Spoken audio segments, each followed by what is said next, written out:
Ignites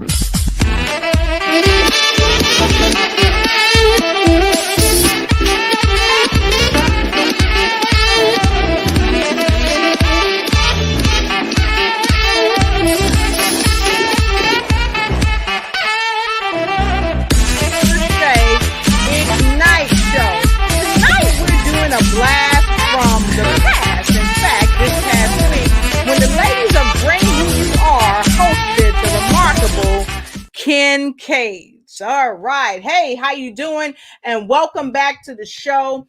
I had a phenomenal time this past week with the tribe of Bring Who You Are. We had just a blast with the phenomenal Mr. and Mrs. Kincaide. And if you want to know who those Mr. and Mrs. Kincaides are, let me just tell you. Tracy R. Kincaide is a fantastic singer. She has a new song out called Goals. If you haven't seen it, go to YouTube and check it out. You won't be disappointed. And I'm taking the cap off because I just got me some fresh, hot popcorn. Because this is good, y'all. Because I am about to start a wonderful watch party. This is the replay. So go like, share, tell a friend to go ahead and pop you some popcorn too, because we are going to be delighted and just have a wonderful time as we do the replay and the remix. So let me see who's joining me here. Hey, Medea, good to see you. Medea's coming in from Canada, Ontario. Good to see you. We have another Facebook user. Hi, love, right back at you, and I'm happy you're here. So I'm happy you ladies are joining me. Like, share, start a watch party, run and tell somebody that we are getting ready for the replay of the Domestication of Entertainment Part 2, featuring Mr. Donald Kincaide, who was and still is a living legend in the music industry, and his lovely wife, Mrs. Tracy R. Kincaide, who is a sweet songstress and also was a extra in the movie or show Empire, and she cannot be denied. So welcome to our rendition of Domestication of Entertainment Part 2. Here we go.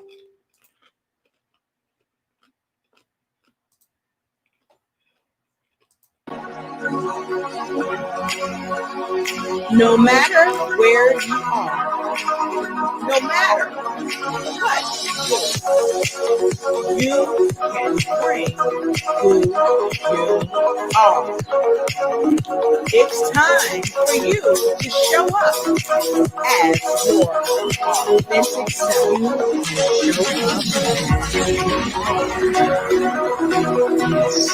Bring who you are.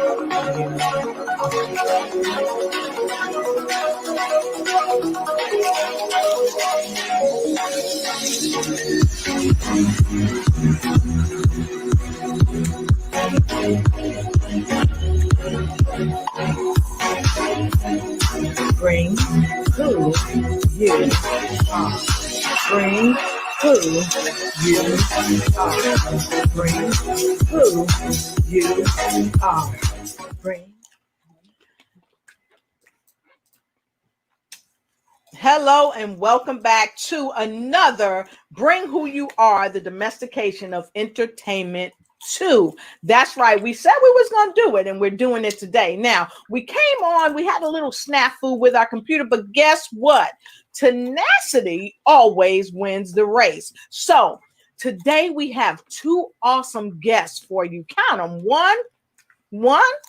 Add them together, that makes two coming straight for you. So with no further ado, we're going to get this party started and bring on the Bring Who You Are tribe that cannot be denied. So I want you to welcome our first tribe member coming all the way from Dallas, Texas. She's an author. She's a woman's entrepreneur coach and a three-time competitor with Miss Carol Geist, the first Black Miss USA and the Miss Universe #1 runner-up, the amazingly bodacious and beautiful Miss Pamela Lu Hing. Woo-wee! Girl, I love to hear that introduction. Thank you, thank you, thank you. So Hey. glad to be here. So glad to have you here. And with no further to do, Pam, how are you? I am phenomenal. I really am, especially being with our Bring Who You Are tribe. It is just amazing. So come on in, y'all. As Lotus All says, right. get your paper and pen. And make sure you like, share, and start a And watch the watch party. That's right. Go tell somebody, because the next person that we're bringing up, she is the doctor with the hostess and the mostest. Okay, she is a co-hosting with us today as well. She's one of the tribe members. She's all the way from Los Angeles, California. She's the prophetess. She's the pastor of Walk in Victory, and she is also a comedian in her own right. Okay, she is the sensational singer, the contributing singer to many of the songs in The Color Purple. And if you don't know, now you know. And welcome Dr. Cecilia Sims to the show.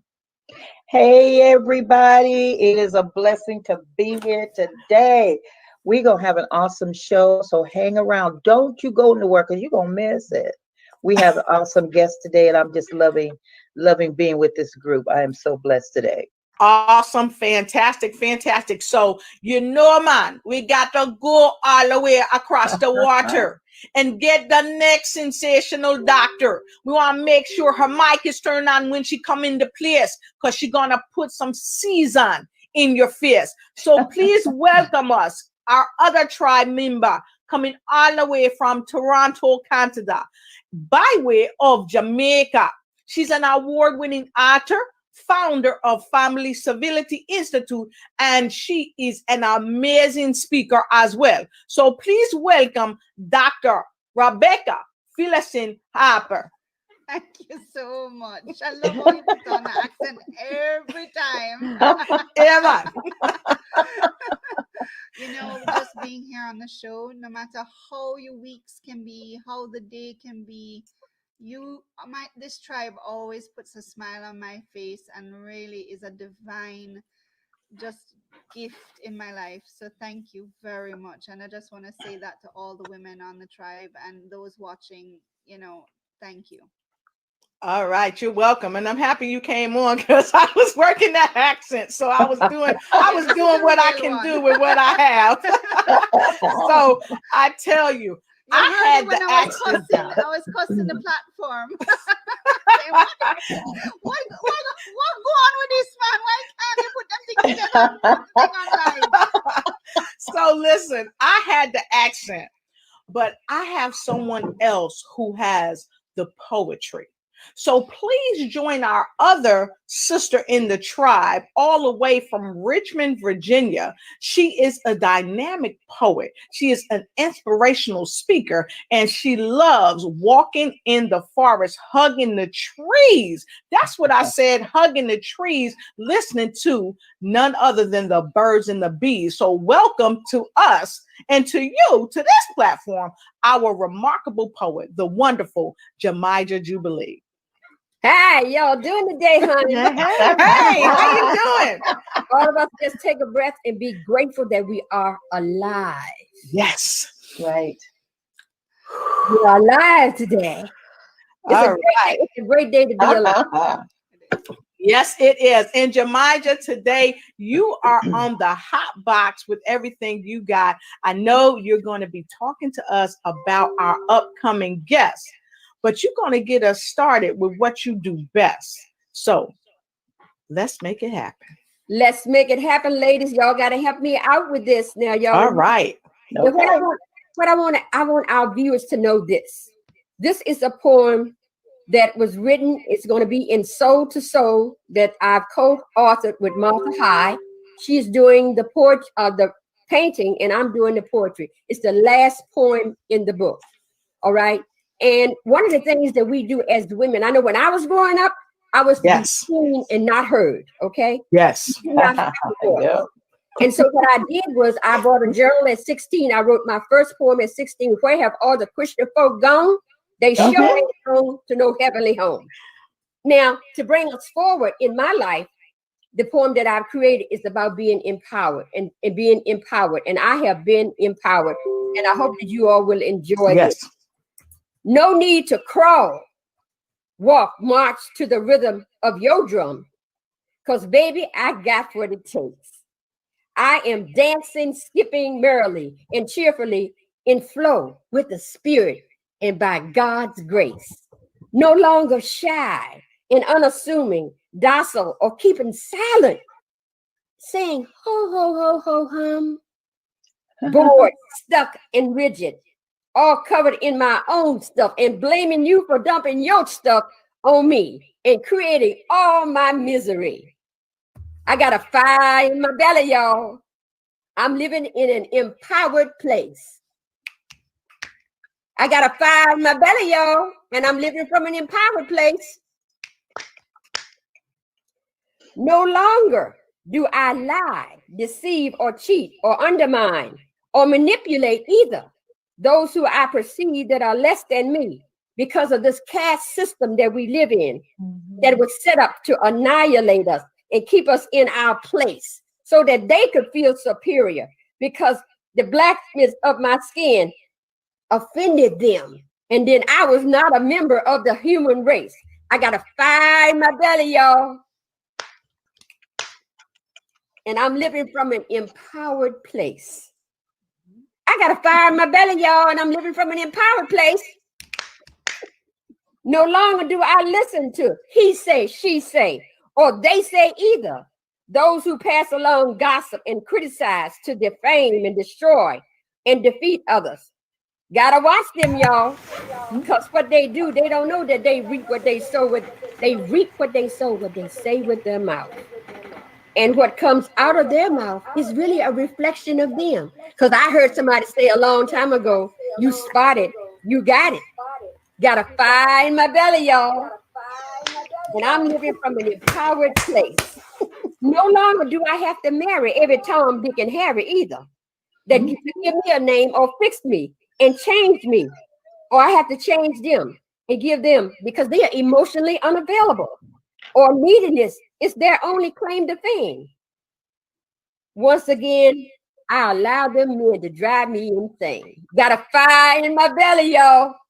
And I'm living from an empowered place. No longer do I choose to suffer and be a martyr or be a poster child, suffering from enoughness, unworthiness, spinelessness, purposelessness, being fragile, having an ego, and sell my soul to the highest bidder for a millimeter second so that they can validate my own existence. I got a fire in my belly, y'all, and I need to tell it, and I'm living from an empowered place. Yep. No longer would I hold back, bound by generational shame and generational patterns of anger, rage, drugging, drinking, eating, workaholism, religiosity, and more to cover up that's embedded in me by all this generational pain. And I have truckloads and truckloads of shame, shame, shame. No longer will I be part of this. I am brilliant, bodacious, beautiful, spiritual, sassy, sexy, and soulful. Boy, oh boy, did I just say a mouthful. No need for me to be doubtful because I know who I am. Because I'm a bold, badass soul is what I am. And I am now realizing that the gift that I bring to the world is me. I bring all of my talents and gifts. I have been empowered, my uniqueness, and I continue to unfold day by day. And God uplifts my soul. Let's breathe. I'm living from an empowered place. I got a fire in my belly, y'all, and I had to tell it. Now you've been told, now go tell that.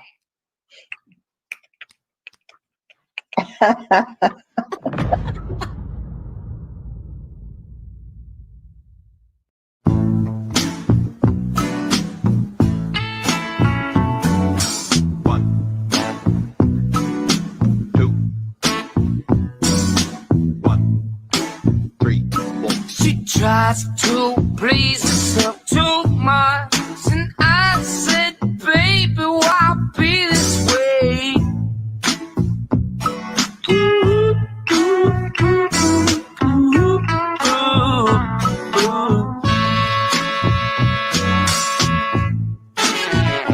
Good afternoon, everyone. Hi, guys. Come on in. Just want to invite some people to come in. Just wanted to come on today to, first of all, thank you all for liking our page, When Warriors Talk God Listens. We are excited about launching our book. October is Breast Cancer Awareness Month. We're celebrating here with two beautiful ladies. Brand new book called When Warriors Talk, God Listens. It's actually a tell-all collection of cancer journeys from co-survivors, survivors, thrivers, and conquerors. The curator of the book.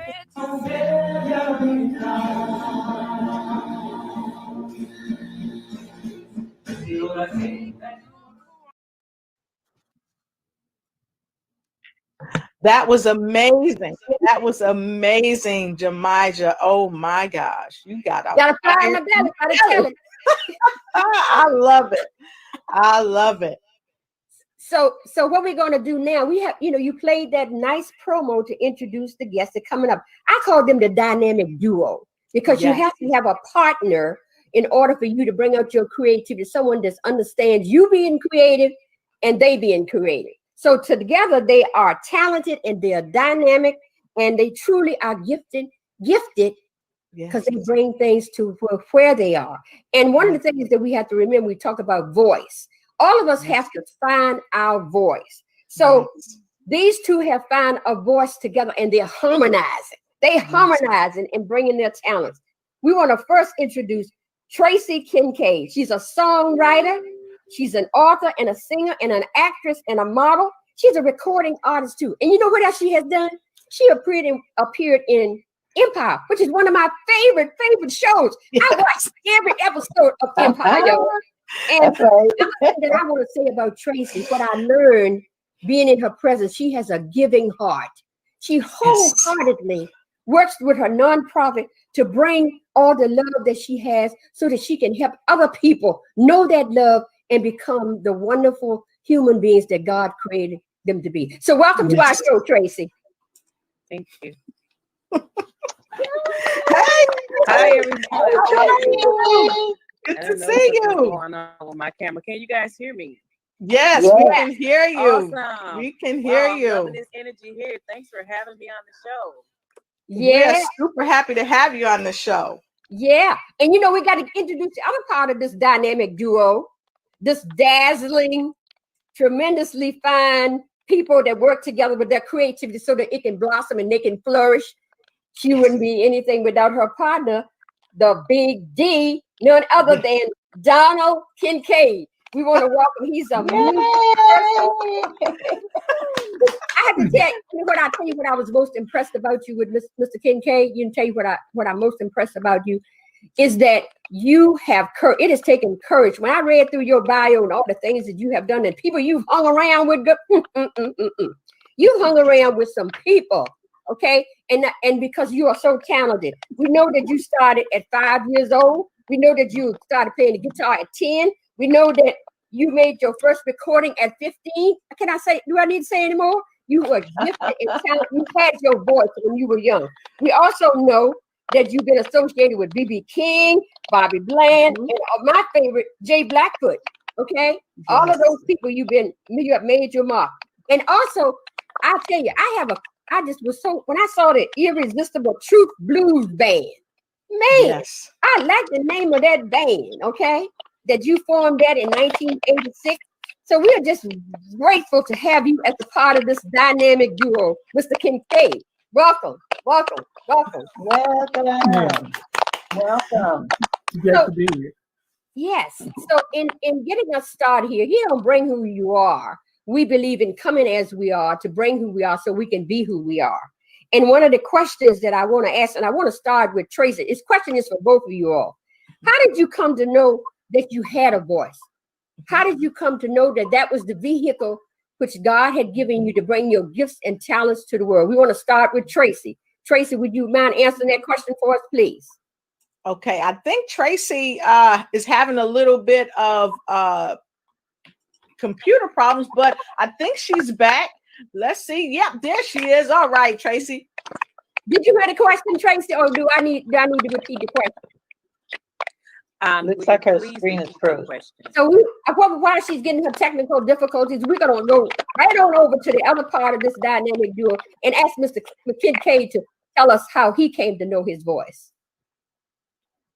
Well, my voice is a gift. I don't take credit for it. I just utilize it to to help people, and that's the way I know how. But as I told people before, I played mostly from the time I was very young up until the time I was sitting on the park a park bench in Manhattan, crying. I had lost my grandmother. My mother's had already passed, and I was grown crying because I didn't have any control. I couldn't make it happen. Didn't have any answers. And I kept asking God, why? Why me? Why you take my mama? Why'd you do this and that? And he didn't give me an answer immediately. I left that park bench and went back to my room and I couldn't sleep. Before that, that next morning, before that, I could play. I had played with a lot of different people and whatever, and I played in accordance with what they wanted me to play. But the next morning, I woke up and I could play anything. I had what they call perfect pitch. So God gave me the voice as an answer to my question. He didn't say I took your mama, I took your grandmother when I asked why me. He said I'm choosing you. Oh, right, okay. and he gave me the voice, and I've been using it for years to bless people in whatever genre I'm playing, whether it's blues or gospel or country and western or whatever I play. I try to put my heart into it so that people can feel the extension from my heart through my fingers.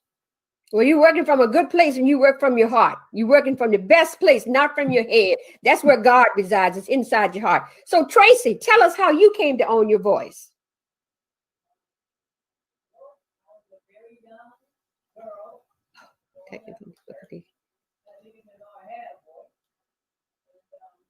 We seem to be having some technical difficulties. Audio's off. Yes, we seem to be having. Please be patient with us.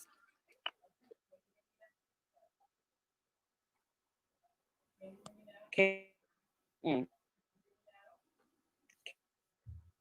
you hear me? I'm continuously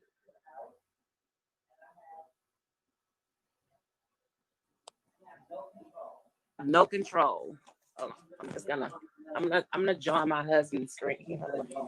I'm just gonna join. So while we're waiting, Mr. Kincaide, while we're waiting for Tracy to come where you are so everybody can hear what she has to say.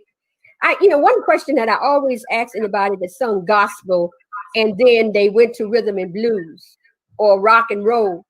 What happened in your community, in the African American community, when you did that switch? How were you impacted by that transition?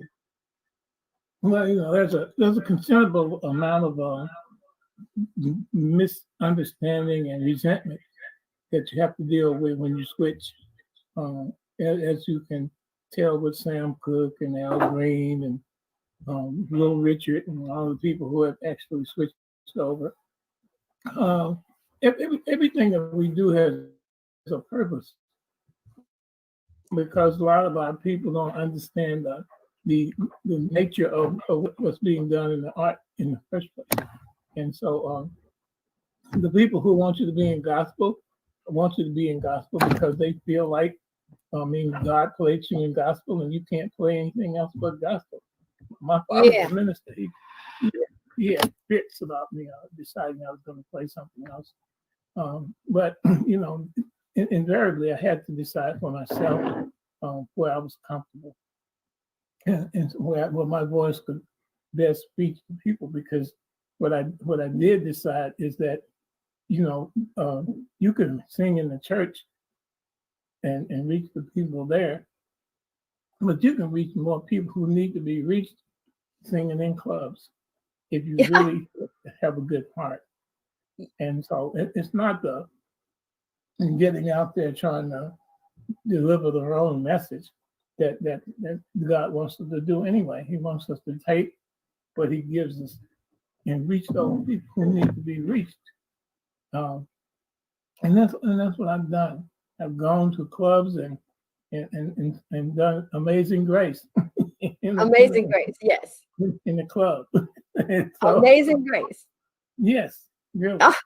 Matter of fact, a very interesting story behind that is when we first put the CD out, I did Amazing Grace, in fact, on the CD.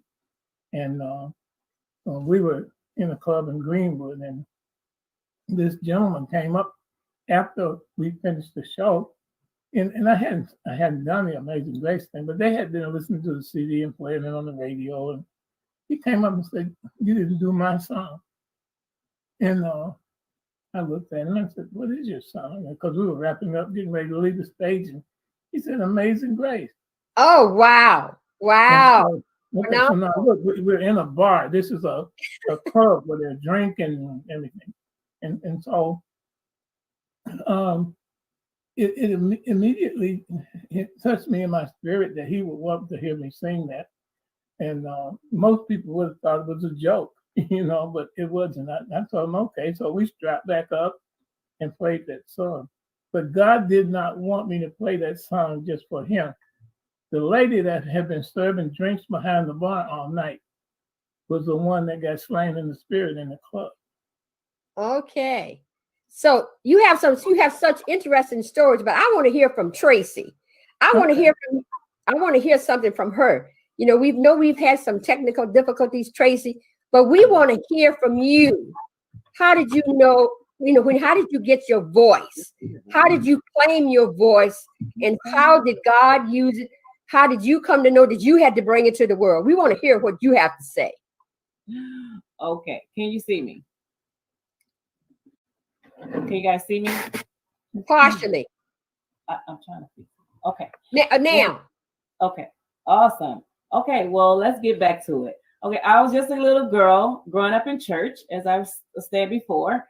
And I didn't even know I could sing. I love singing. I sang with Sunshine Band like 3, 4, 5 years old, like that. And I continued to grow and grow and grow. And I would be washing those dishes that, you teach your children how to do those chores. Yeah. So I'd be washing those dishes. And I was actually reared by my godparents, my mother and my father, and my whole family lived just a few blocks down. We were very close knit. And my very, very, very close knit. And I heard my godfather speaking with my mother one day, and he was saying, "Lois, did you know Tracy could sing?" And she was like, "Tracy can sing? Tracy can't sing." He was like, "Yeah, she can sing too." So that was my first time ever hearing anyone even say that I had, a voice, a singing voice. And so from there, anyway, I grew a little older, and choir director from California came back to town, to our hometown. I'm from a little small town in Lovejoy, Illinois, Brooklyn, Illinois. And we would have a choir anniversary every year. And some of the members would come home and, assist with the concerts. And so we were in rehearsal. I got about 13. I'm sorry, I said 11, about 13. And I was just singing a little soprano, role in the first row with all the other young adults. And Lonnie Morgan, he heard this little voice, and he actually reached toward me and pulled me out and took me to the piano and said to me, "I want you to learn this." And that's how it began for me. So I always say that I was chosen. Chosen, yes. Yes. And every time anything has ever happened for me big like that, it's always been that God put me in front of someone to choose me to deliver his message. Well, that's the way it always is when you're a creative person, such as you, the dynamic duo right there, you're together. That's what you all are, a dynamic duo. you know, the creative process is one that is divinely given. I feel that that's the closest connection to God that you can have. That's my own personal opinion. And I thank you for sharing that. Now, we know that you have children and that you have talented children. Would you tell us about them? I have two children, a son and a daughter. Jamisha is my oldest, and Timothy, our son, is our youngest. They're both very, very talented. Jamisha is actually a recording artist herself. She's been recording since she was about 13 years old. Her first recording was with Gamma Records, and now she is actually working. She has a long years of history in the entertainment and music business, and now she's able to she's producing her own music now, and she has a studio, she and her husband, and just a lot of wonderful things that are going on in her life. She has music on iTunes and a lot of different platforms. So if you want to, you know, check her out, her name is Jamisha Trice. That's JAMEISHATRICE. Our youngest son, Timothy, is I call him a businessman and a preacher, but he also sings as well. He doesn't call himself the singer, but when opportunity is presented, he does take challenges. So he sings with a progressive life-giving word cathedral choir, where sometimes he does lead songs. He works for with Career Builders, and so they're doing very well. And we're very proud of our kids. We have two grandsons, a 17-year-old Kingston's that's doing very well, and a 2-year-old grandson, Mayor. Wonderful. That's a great answer. Thank you for enlightening us. Now I have one more question for Mr. Kincaide, and then after that, we're going to take a short commercial break. So, Mr. Kincaide, tell us about your nonprofit. My nonprofit is called iCare. We formed the iCare quite a number of years ago, almost 35 years ago. It actually started because a young lady who was waiting on a group all the time had a terrible accident on the way to Greenwood, and she lost both of her legs in that accident. We were returning home from being out on the road, and we heard about the accident and that she needed prosthesis, and they didn't have, the insurance to cover all that. So instead of trying to get paid for the date that we were going to play, we decided as a band to donate all of the funds that we were going to get paid to that. The newspaper picked up on it, and all of the waitresses and waiters in town donated their salary to her for that matter. And so it became a very successful thing. But the way the iCare name came up was the reporter was asking me, we're covering it with the paper. He says, what do you want to call it? Now, I really hadn't thought about calling it anything. I said, I have no name for it. I just care. I care.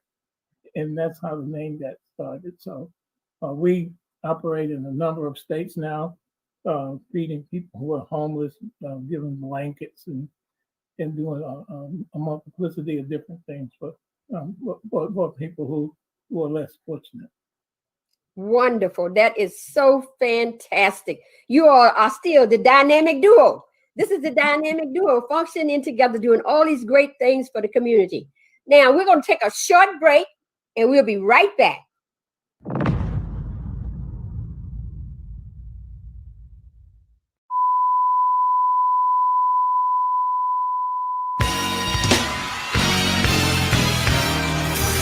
I've had some good days. Yeah, I had some hills to climb. And I've had some weary days and some sleepless nights. That's right. It's but you the know phenomenal what? Mr.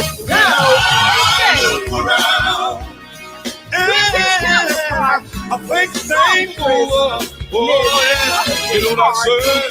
Here today to bring who you are.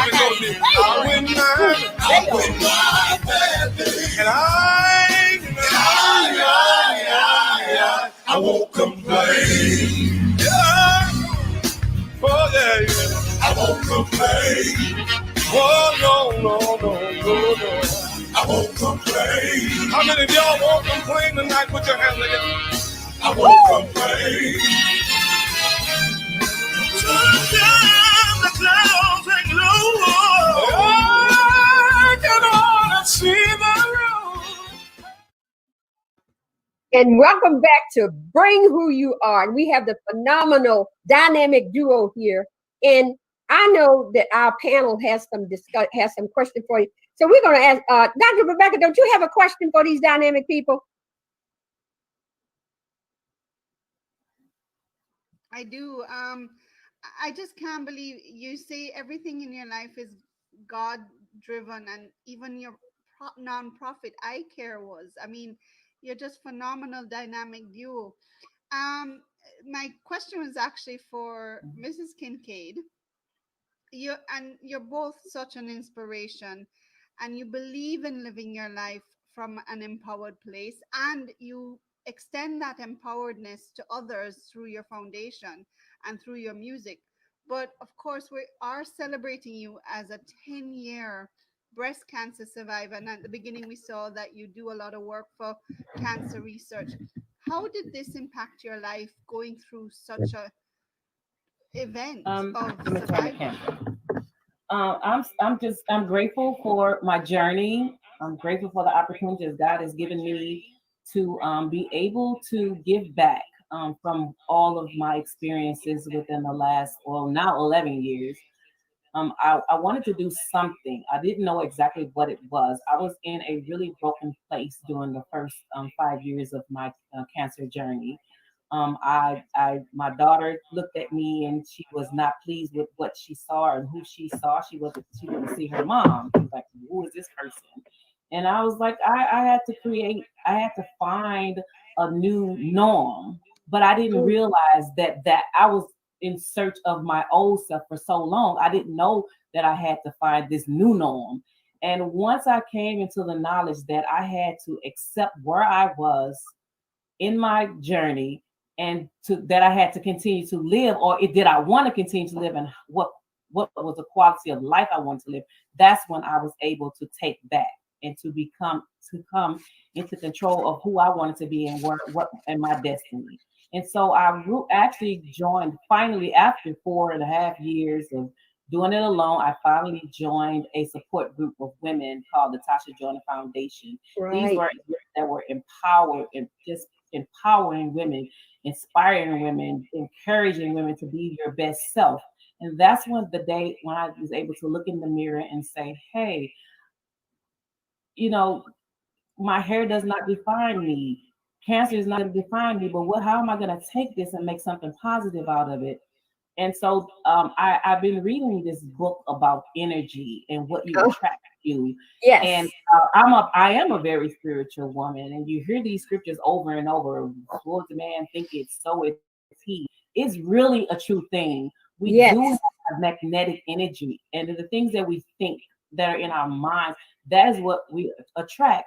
And so the things that those things started to gravitate toward me. I started to become a magnet for those things. And I was able to use my voice. I was invited to be a part of a book anthology, When Warriors Talk, God Listens. It's a collection of stories about our breast cancer journeys and how one encounter with God changed the trajectory of our journeys. I've been writing for a long time. Nobody really knew that I was really a writer. I was sort of a lazy person growing up in school.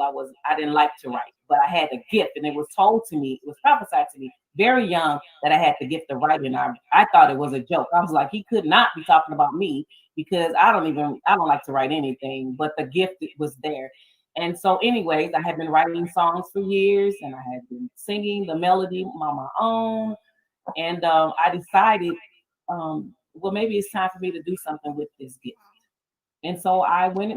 My daughter is her husband. They have a studio. We went in. We actually were able to produce and record my song "Goals."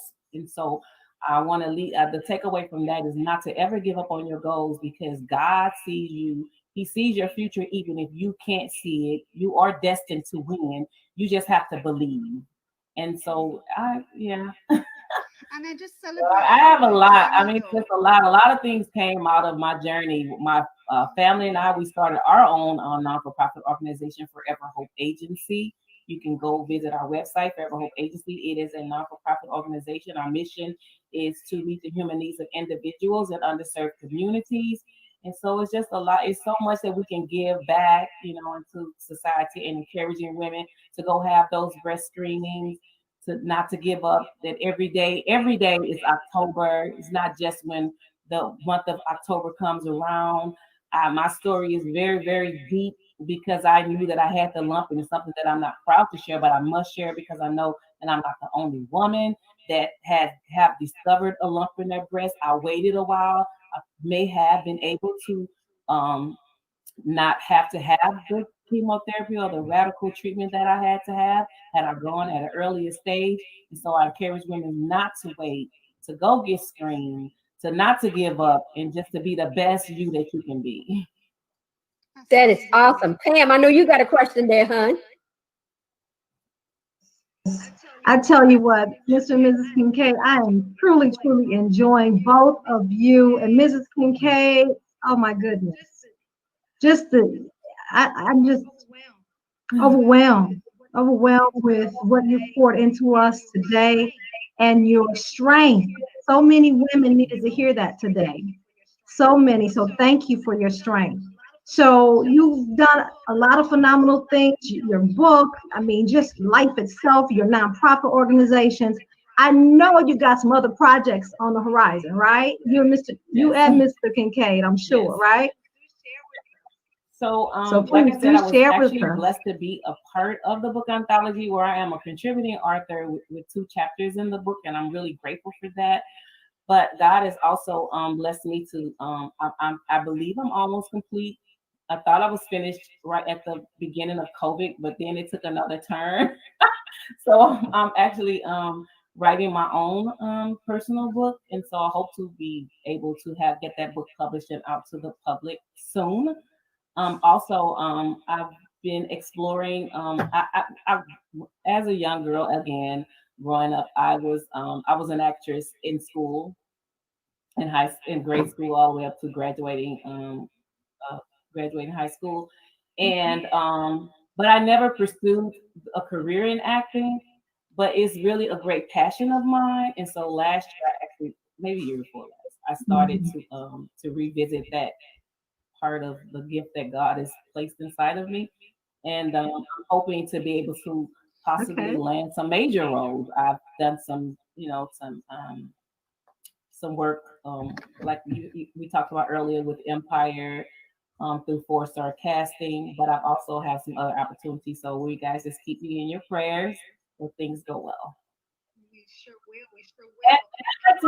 sure will. And I know there are many viewers out there. Go ahead. I did have a dream that I wanted. It was like something on my bucket list, and it actually manifested last year. I wanted to model for one of Chicago's designers, Barbara Bates. I know Barbara Bates. Yeah, in her fashion show last year. I was going to be in it this year, but due to COVID, we weren't able to actually do it. But that was really a huge thing for me. So I was excited about that. So who knows what's in my future? That is so powerful. I tell you what, you are just such an inspiration. And our viewers out there, we want to welcome you and thank you for joining us. We hope that you have your notebooks and pens out, because Mr. and Mrs. Kincaide are full of knowledge, full of nuggets. And if we haven't learned anything today, we've learned the power of faith, and we've learned the power of being steadfast in your faith. And Mrs. Kincaide said she dreamt it, she hoped for it, and it happened. So congratulations to you. So we want to welcome again our viewers out there. Thank you for joining us. And I want to just say we've got folks streaming in from all over. Hey, Dr. Florence coming in from Africa. We've got folks streaming in from DC. Someone says, welcome, Pam. And of course, Dr. Florence said, powerful. What a powerful interview. Welcome, Dr. Sims from Augusta, Georgia. Good to see you. And the phenomenal Patricia Rogers. Hello. She says, hello, ladies. Just want to stop by and say hello. And Harris Tay from the Philippines. Good to see you. And of course, the remarkable KJ Johnson. She said, hello, ladies. My Bring Who You Are tribe. You ladies look beautiful. Honored to know each of you. Got a fire in my belly. All right. Fantastic. Living from an empowered place. And Corey Moore says, hello, everyone. Good to see you. And of course, Dr. Florence said, oh, wow, amazing. And Shirley Murphy, all the way from Africa, says, hello, ladies. And the remarkable author, Miss Ruth Verby out of Canada, says, woohoo, amazing. And one of our Facebook users said, love the poem. And of course, KJ Johnson says, beautiful, Jemija Jubilee, beautiful. And April Hopkins, April, let us know where you're coming in from. I think she's coming in from Chicago. Is that right, Doc Sims? LA. LA, all right. No, North Carolina. All right. So April from North Carolina, good to see you. And so many folks, just so many, I can't even bring up on the camera right now, but we want to say thank you. Thank you for joining us. We have had a fantastic time so far. So Jemija, go ahead. I tell you, we're going to take a little break. And when we come back, we're going to get to hear something musical from this dynamic duo that we've been waiting. I've been waiting. I've been sitting on the edge of my chair. So when you all come back, that's what we're going to do. So we're going to take a break and be right back.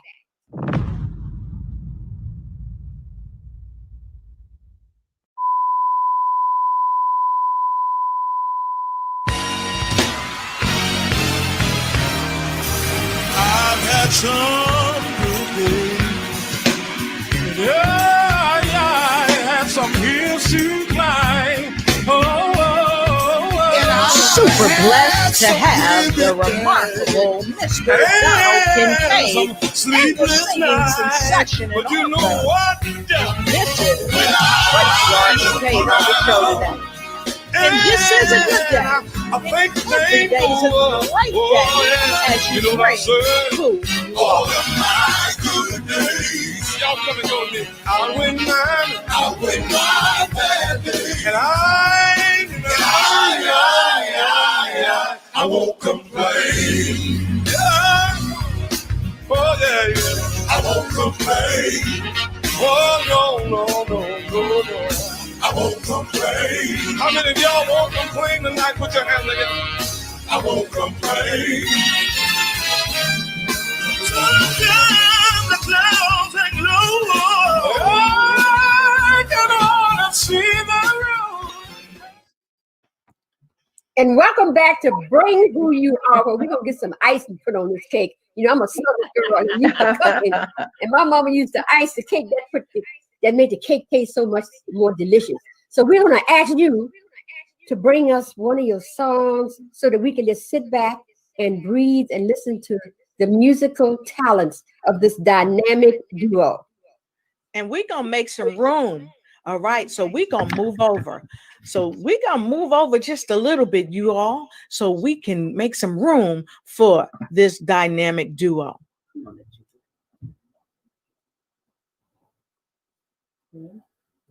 I really don't know how clear the audio is going to be. This is an acoustic guitar and it's not plugged up right now.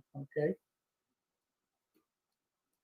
But we started out playing something very simple and one of the ladies said, see, even when I did the pre-interview yesterday, she was saying something about the blues. Blues is a derivative of language that we started to speak back in the days of field, working in cotton fields or whatever we were doing. Yes. And we wanted to talk to each other while the overseers were riding around trying to figure out what we were saying. And the messages were conveyed in that process. So they had songs like Crawling King Snake and You Got Me Running, You Got Me Hiding. You got me doing what you want anyway. I remember that. Yes, yes, yes. Those were messages, though. They weren't just songs. Yes. And so I put a song out on my CD called Matchbox. And it's about this guy who was cutting up, and his wife kept telling him, like, you need to come home and don't be hanging out in the streets, because if you come home one night and your clothes sitting outdoors, that don't mean I'm tired. Unfortunately, he didn't hear that. So one morning when he got ready to come home after staying out all night gambling, and all of his clothes were outdoors. And that's where Matchbox came from. Thank you for explaining that to us. Now we want to hear some of that blues, honey. Okay, it goes like this.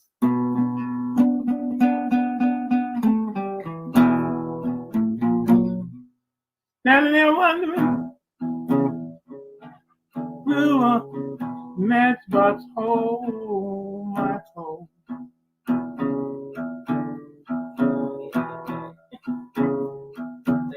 And then you're wondering, will a matchbox hold my clothes?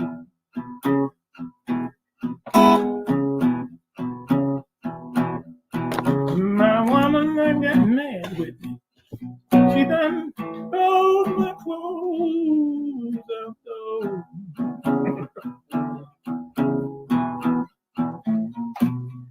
I'm looking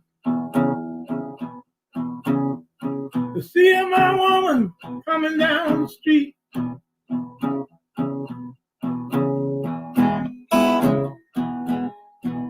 But every other car I see, she ain't sitting in the seat.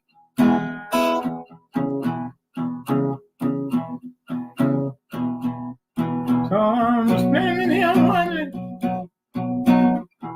where I'm gonna put my clothes.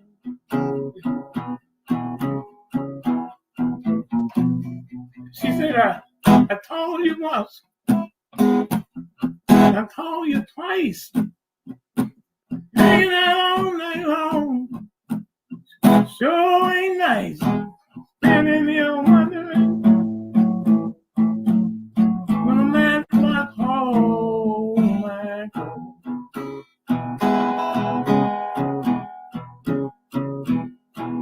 My woman done got tired, hold my clothes outdoors.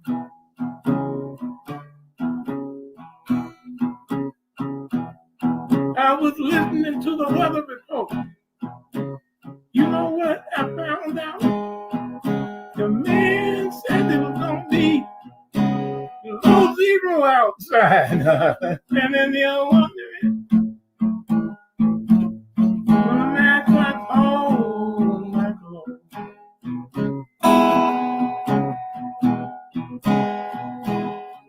My lady done got mad with me. And throw my clothes outdoors.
Bring who you are. Bring who you are. Bring who you are. Bring.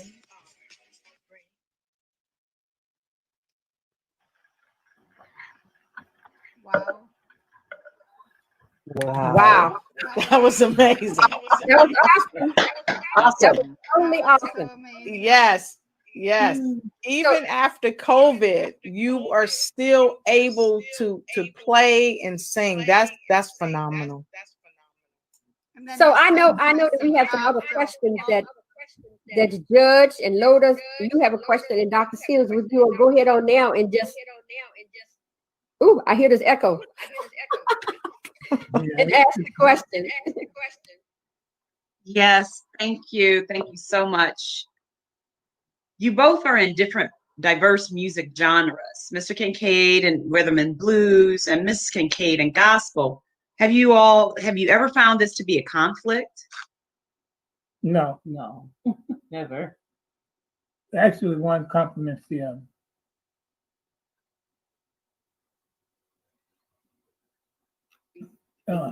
When you actually have to learn how to appreciate the other person's message and in conversation in terms of what they're conveying when it comes down to their musical style. Wonderful, wonderful. Thank you, thank you. So you have someone that says, thanks for paving the way and representing the voice of all the musicians all over the world, both of you. So thank you so much. And we have Ruth Verby. She says she loves this. And Timothy says, I hear you, Daddy. Love you, Pop. So we wanted to make sure that you saw that. And thank you, Timothy, for tuning in. And don't forget to share, like, and start a watch party. And those of you that's coming in a little bit behind the mark, we have the remarkable dynamic duo, Miss Tracy R. Kincaide and Mr. Tracy R. Kincaide, and we're super happy to have them here. So I've got a question, and I know we're almost at the top of the hour, but I've got to ask this question because, Tracy, you said that you were always chosen, and you and I have had some candid conversations off screen and things of that nature, and you said you were always chosen, always blessed, always have favor. So can you tell us a little bit about that? What do you mean when you say you were always chosen? And tell us your experience on Empire too, because we want to know how many Empire fans we got out there. Okay. You're an Empire fan? Go ahead and put a number 2 in the comment block below.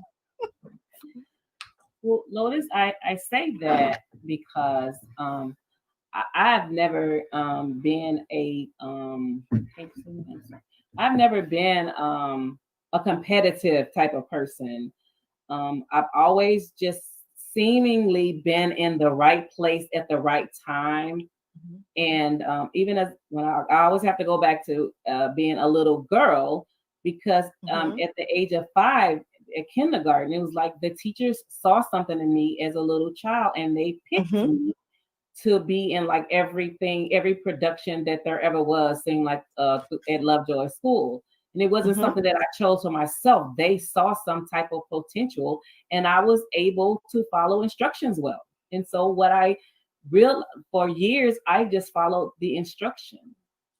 I didn't even really know that it was something that I like as far as singing and acting and modeling, because my godmother was a seamstress. And so she made most of all of my wardrobe. But there were also fashion shows that, throughout the year, spring fashion show, fall fashion show. And I was put in the fashion show, and I had what it took as far as what they were concerned. So I just grew up that way. And then when I went off to college, I was auditioning, not even really auditioning. I was in a little talent show that I had to be in because I played also in the band. I played flute. And when I went to college to Mississippi Valley State University, when we went for band camp, at the end of camp, they had a little talent show. And I said, well, I'm just gonna learn a verse of this song. I'm gonna sing it, and then that's all I'm gonna do, because I didn't like competition. I didn't like that. And so I get up there and I sing the verse, and And I didn't know any more of the song, and they all were yelling and root cheering me on to continue to sing, and I couldn't go any further because I didn't know it. And I said, "But I don't know it."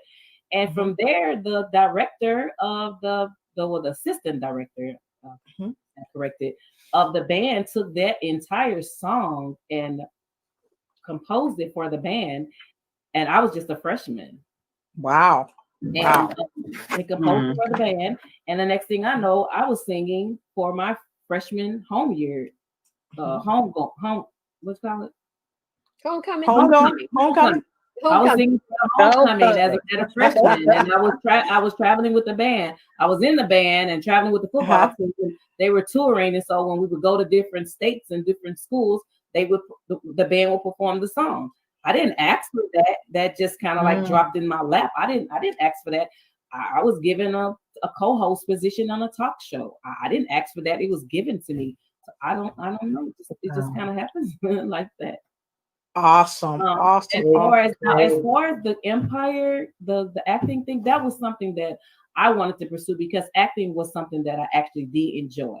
And so I decided I really wanted to be, and I really wanted to get back into acting. And so I took the initiative to take the necessary steps to become a part of an agency, and I'm really excited about doing that. And as a result of that, I was selected to be an extra. I'm still kind of looking for myself in those different scenes, but I was there. I was on the set. I was on the set.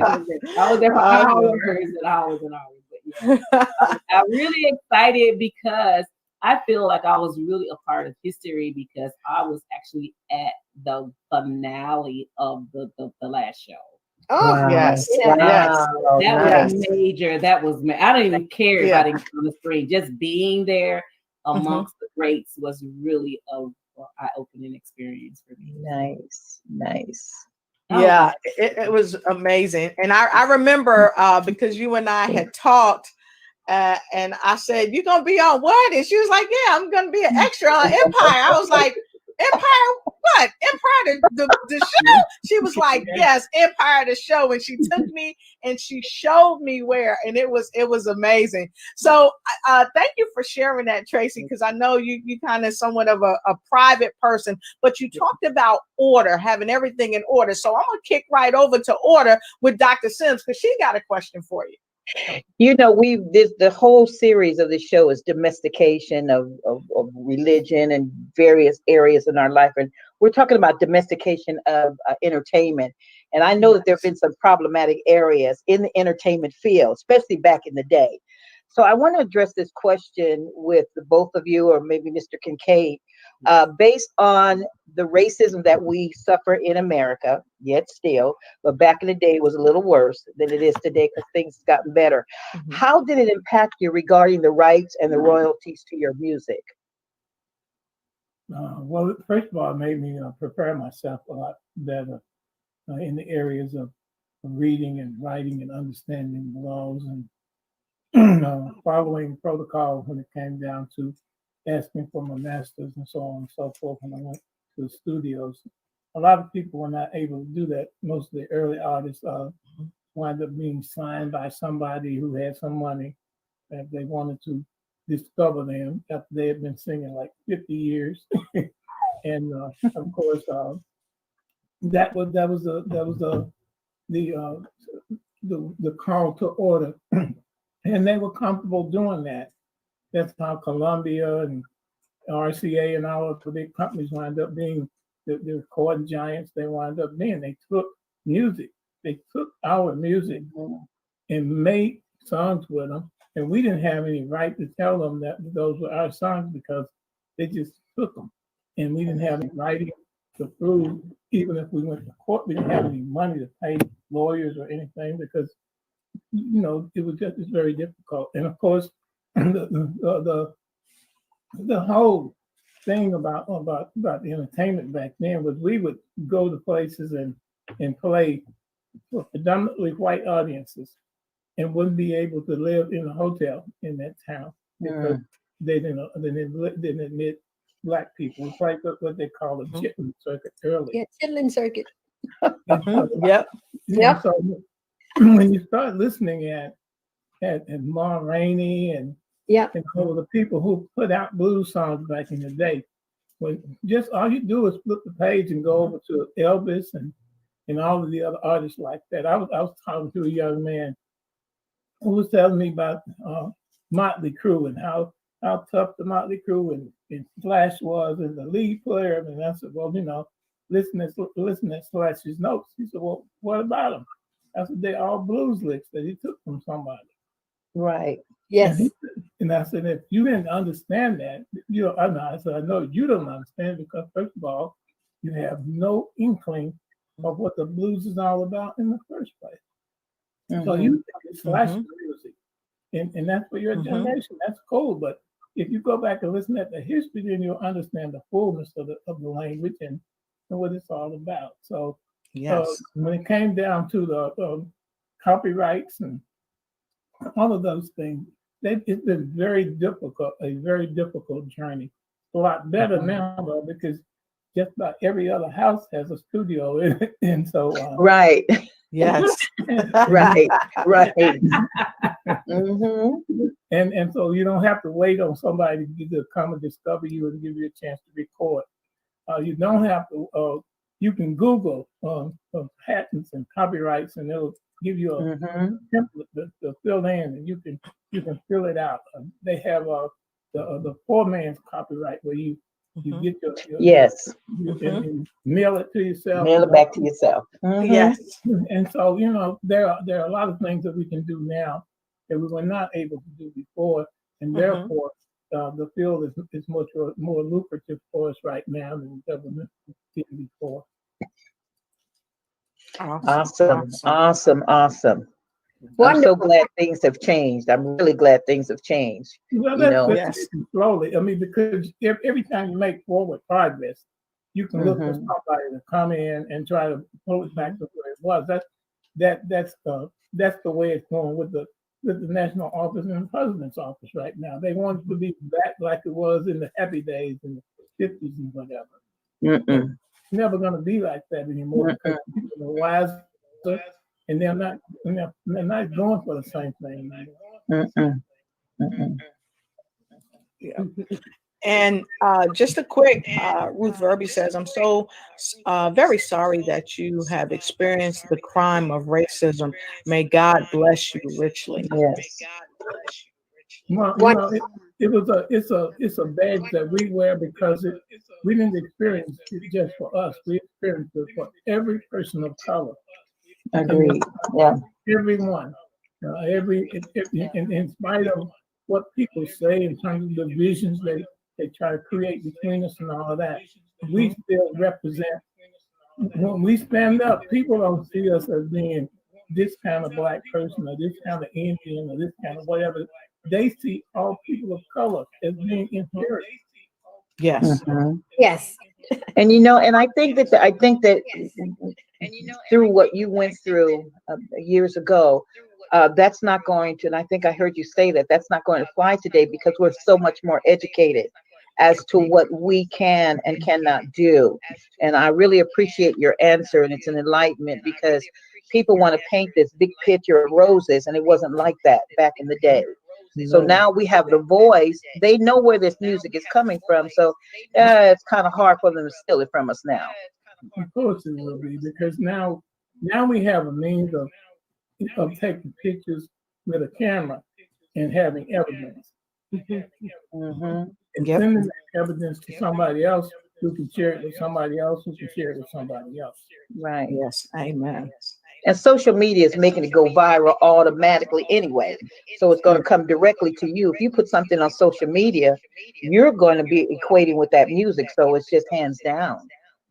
So what's actually happening right now in the Mississippi Delta, where blues got started with Robert Johnson and all the other old artists, is you see an influx of a whole lot of people from other countries and all over America, because when people come to the Delta from England, then they think that, all the people in America finally discover that the Delta's down there, and they come down and spend money there. So you have a whole lot of artists who are coming from Spain, Switzerland, Amsterdam, and all over the world who come to the Delta wanting to learn the essence of the blues so they'll know the truth about it. And they actually appreciate it more than the people here in the country. Wow. Awesome. We thank you so very, very much for giving us that background information on the blues and talking about the musical industry, because that's what this show is all about. That's what this show we're bringing about, the domestication of entertainment. So what we're going to do right now, we've come to the end of our show. This was part 2 of the domestication of entertainment. And I just want to ask Tracy, would you leave us with one pearl of wisdom before we close out? I'll say this. He knows just what your future holds, even if you can't see it. He created you wonderfully. Wonderful. Wonderful. Oh my goodness. We couldn't close the show without hearing from both of you musically, because y'all are the dynamic duo and you support each other's creativity. And we want to thank everybody that has watched us today. And the other thing too is we didn't put a whole lot of emphasis on, you all have come through COVID. And and that is something, look, you deserve to get a crown for that. Okay? Right. Both of you are sitting there, and by the grace of God, and because God allowed you to come back healthy and be on the show today. So we want to applaud you for coming on, having been that way. We need to give them some love. Okay? Yes. So we're going to show you some love from our hearts.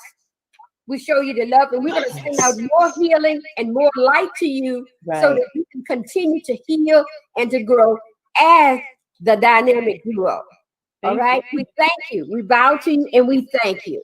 Thank you. Yes. And with that being said, we want to thank all of you out there for joining us today on the Domestication of Entertainment. And we just want you to wholeheartedly and unapologetically to remember what we are about on this platform. And that's for you to come as you are, bring who you are, so you can be who you are, guided by the BP. And join us the next time when we come back and we talk about the domestication of health. We thank you again, and we'll see you next time on right here on what, y'all? Bring who you are. See you next time. Thank you. He knows just what your future holds, even if you can't see it. He created you wonderfully.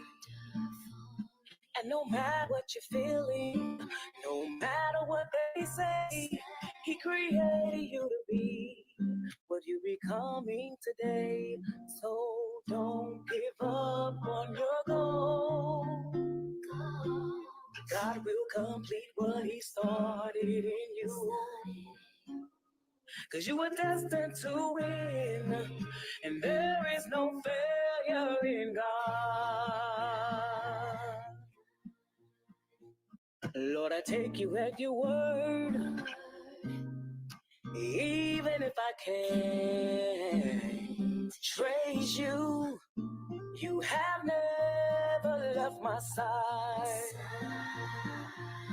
And in every situation, through heartache and pain, we know we have the victory, and it is ours to proclaim. So don't give up on your goal. God will complete. Thank you for another wonderful show. Please join me over at The Buzz as Miss Martha High promotes her new radio show. It's high time. So don't give up, don't give in. We have to know that in the end we're gonna win. 'Cause God's got us, God's got us.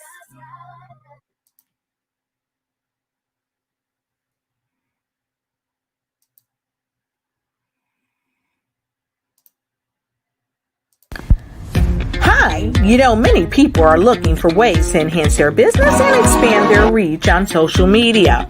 Well, if you're one of those people, look no further. Just join the StreamYard introduction on October 15th at 3 p.m. to 5:30 p.m. Eastern Daylight Savings Time, hosted by Miss Ignite and Take Flight herself, Lotus and the visibility strategist, Miss Patricia Rogers, along with Randy Ward and Regeline Sabbath, as they host the StreamYard introduction. Get in front of the people that you want to be seen by to turn your leads into conversions. See you there. Remember, October 15th, 3 p.m. to 5:30 p.m. EDD time. Get your tickets on Eventbrite now.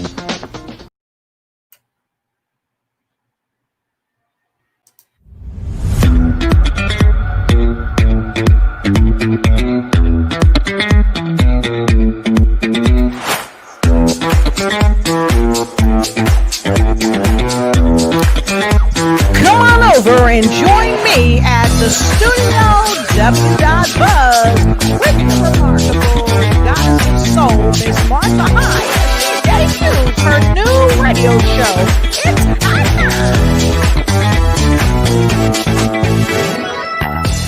my man, turn it right. You holler and you scream. You wanna fight. Payback is the thing you got to see.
Special thanks again to Mr. Donald Kincaide and the remarkable Mrs.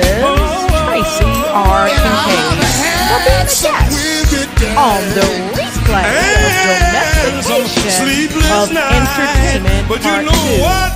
Now, would you please join me over at the review show